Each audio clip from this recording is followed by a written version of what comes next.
Oh, hello. I'm having a look at the 7 deadly sins today.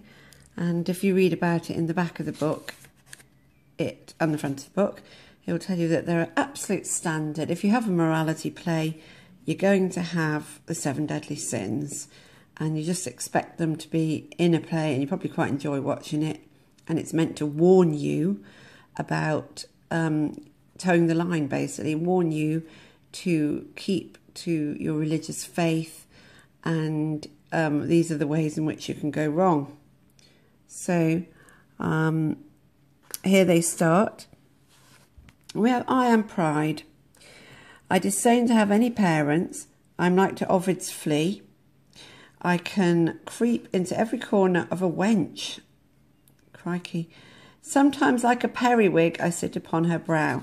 And that might be quite a nice line to learn.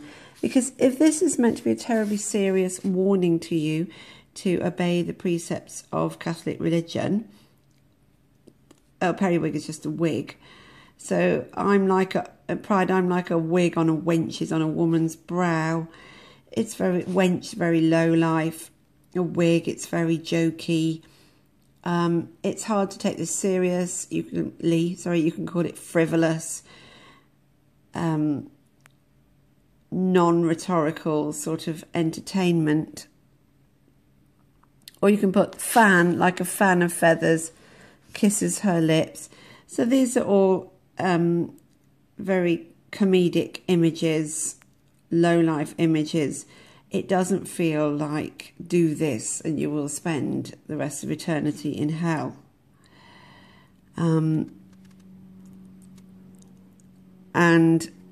then it carries on with the second one with covetousness, begotten of an old churl, an old man, really poor man really, in an old leather bag, and I might have my wish. I would desire that this house and all the people in it were turned to gold.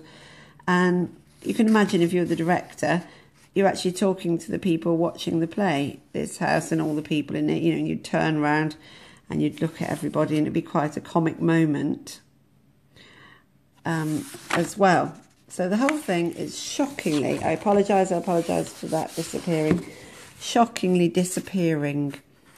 You might also say that he doesn't really seem to do any of these. Oh, hang on, let me see if I can focus any better. Oh, I think I have.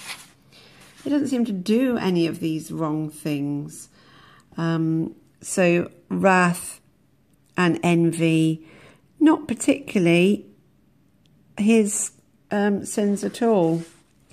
So, and here we have lots of, I'll throw in one here. My grandfather was a gammon of bacon, my grandmother a hogshead of claret wine. My godfathers were these, Peter Pickle Herring and Martin Martelmas beef. So that's quite nice. Peter Pickle Herring and Martin Martelmas beef. They're all literally types, sorry about this, types of herring and beef. We're not, again, another example of not taking this seriously, but that's quite a nice language. They'd be well-known ways of describing food that gluttony is calling itself.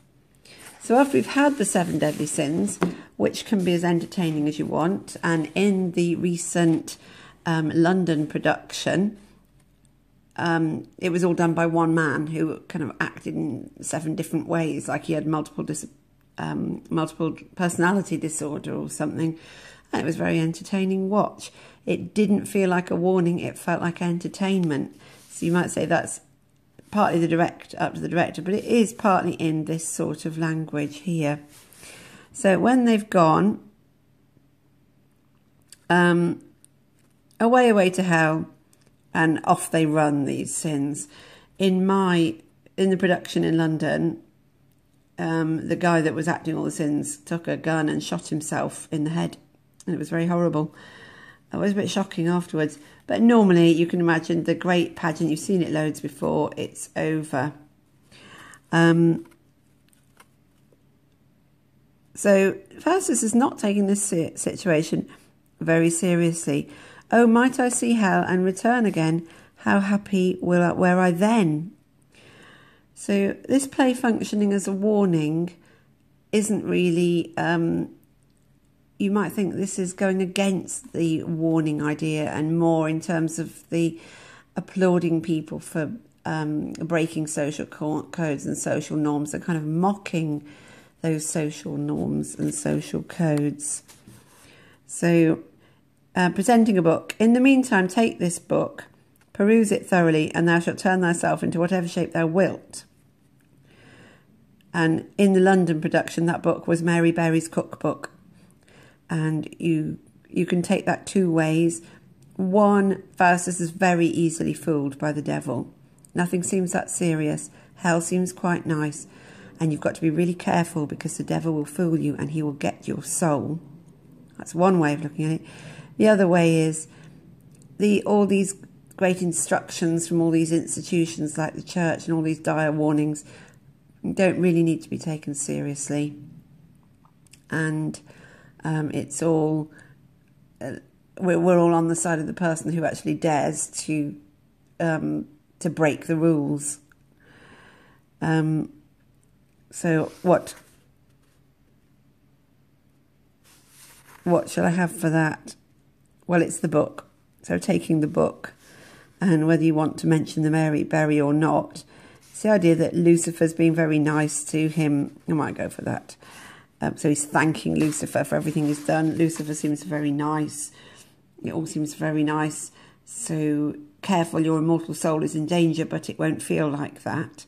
Or none of it's as bad as you might have thought, and hooray for people who actually do break the boundaries.